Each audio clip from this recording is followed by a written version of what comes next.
আচ্ছা, আপনাদেরকে আমি যে এত টোটকা দিই, আপনারা তো নিশ্চয়ই খুশি থাকেন, আপনারা তো নিশ্চয়ই খুশি হন। সেটা আপনাদের ভালোবাসা, শ্রদ্ধার জন্য কিন্তু আমি বুঝতে পারি। তা আজকে একটি দারুণ টোটকা নিয়েছি। এই টোটকাটি অবশ্যই করবেন।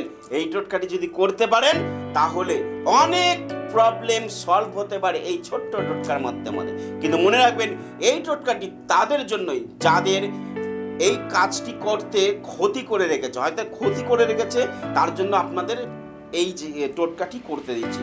এই টোটকাটি হচ্ছে যাদের সন্তান আসছে না তাদের জন্য টোটকাটি দিচ্ছি। নমস্কার বন্ধুরা, আমি শ্রীধর। আজকের টোটকাটি হচ্ছে যাদের সন্তান আসছেন না, অর্থাৎ কেউ ক্ষতি করে রেখেছে, তাদের জন্য বলছি। যে কোনো পূর্ণিমার দিন অথবা অমাবস্যার দিন একটি কাঁঠালি কলা নেবেন।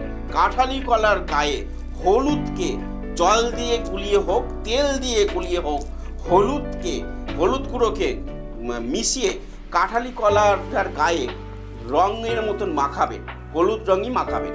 মাখানোর পরে 3টে লবঙ্গ গেঁথে দেবেন এবং 2টো গোলমরিচ দেবেন। দেওয়ার পরে ওই অমাবস্যা বা পূর্ণিমার দিন শুদ্ধ বস্ত্রে কাজটি করবেন। বন্ধুরা, এই কাজটি করার পরে সেই কাঁঠালি কলাটাকে আপনি কোনো আকন্দ গাছের গোড়ায় রেখে দিয়ে আসবেন এবং সেই আকন্দ গাছের গোড়ার থেকে একটু শিকড় নিয়ে এসে কোমরে সুতোর সাথে ধারণ করুন। সন্তান আপনার আসবেই আসবে। আমার মা বোনেদের বলছি, এই কাজটি অবশ্যই সুস্থ সবলভাবে করুন। অবশ্যই আপনারা মনের বিশ্বাস নিয়ে করুন, আপনার উপকার হবেই হবে।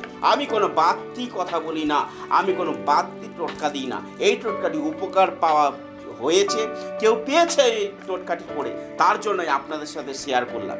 ভালো থাকুন, সুস্থ থাকুন। এরকম নতুন টোটকা নিয়ে আবার হাজির থাকবো। জয় মাতা।